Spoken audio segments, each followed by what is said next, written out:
Back in November of this year, the United States sent some Navy ships into the disputed waters of the South China Sea as a way to shift Chinese behavior in the region and protect its Asian allies. The region has been a hotspot for international tension due to China laying claim to the waters and small islands that already belong to other foreign countries such as Taiwan and the Philippines. China does this by creating their own artificial islands within international waters, which then expands their offshore territory, therefore undermining other regional countries. Once China started moving military throughout the South China Sea to undermine its neighbors, that's when the United States decided to make the decision to push Navy pressure onto the East Asian country. Although the United States has had military involvement in East Asia since the end of World War II, there hasn't been this bold of a move by the United States against China in recent years. Other than the military of the United States, Japan, Taiwan, and the Philippines are usually named as some of the top military rivals of that of China in the region. But also, quite surprisingly, one of China's top rivals within the region is that of Australia.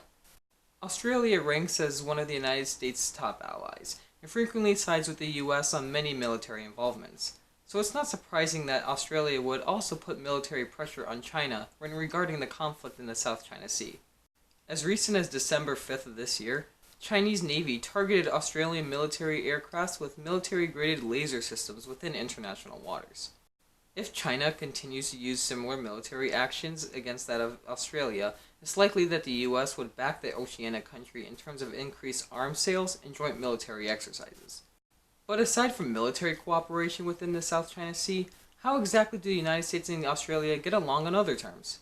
We will discuss that in today's video, the US Relations series, in which we will discuss the relationship between that of the United States of America and the Oceania country of Australia.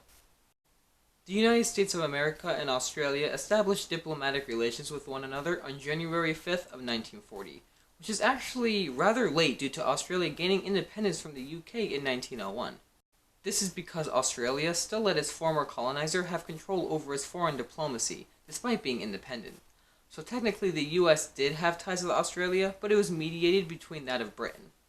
With international challenges caused by that of the Great Depression and the Second World War, the United States felt it was pretty necessary to establish full diplomatic ties with Australia in the hopes of easing some of these challenges. This showed to have an extreme advantage in World War II, in which the United States established military bases in Australia and the two worked together continuously against Japan in the Pacific. After World War II ended, Australia's dependency on the United Kingdom greatly diminished, with the Oceania country now looking up to that of the new global superpower, the United States. This eventually led to the creation of a new military alliance between that of New Zealand, Australia, and the United States. The alliance is known as ANZUS, which works similar to that of NATO, in which an armed attack against one of its members is considered an attack on them all. Australia has been involved in most American military campaigns since the end of World War II.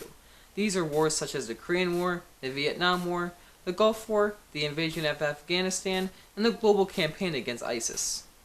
In fact, Australia has also shown to aid more in military campaigns than that of America's other European allies.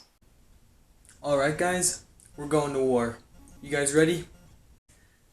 I think I'm actually going to sit this one out. I'm sorry, but I have to be home by tea time today.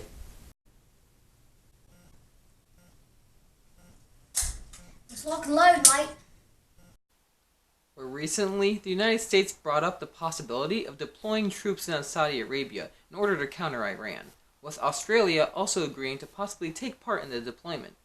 The two countries, without a doubt, have extremely close and friendly military ties, with roughly 59% of Australians having a highly positive view about the two's alliance. But let's move away from military, and let's see how these two get along politically.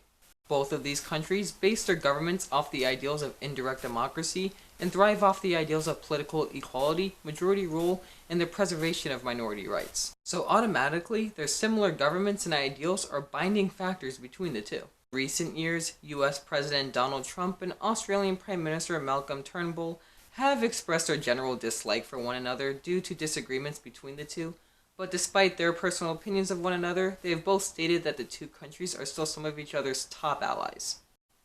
Back in 2017, with the growing threat of North Korea's nuclear weapon program, both Australia and the United States emphasized that they would defend one another if one were to become attacked by the Hermit Kingdom. In 2018, US President Donald Trump began to enact his American First policies, which included placing high amounts of tariffs on goods like steel. However, Australia is one of the only 4 countries in the world to be exempt from these tariffs. This is due to the free trade agreement between the United States of America and Australia. And speaking of trade, the United States remains as Australia's 4th largest export and 2nd largest import partner. The US is also the largest foreign investor within that of Australia. As of the making of this video, the 2 countries have had relations with one another for 79 years, and they both have embassies within each other's capital cities. The 2 countries without a doubt are some of each other's top allies, with the 2 sharing very similar forms of government and having very close continuous military ties.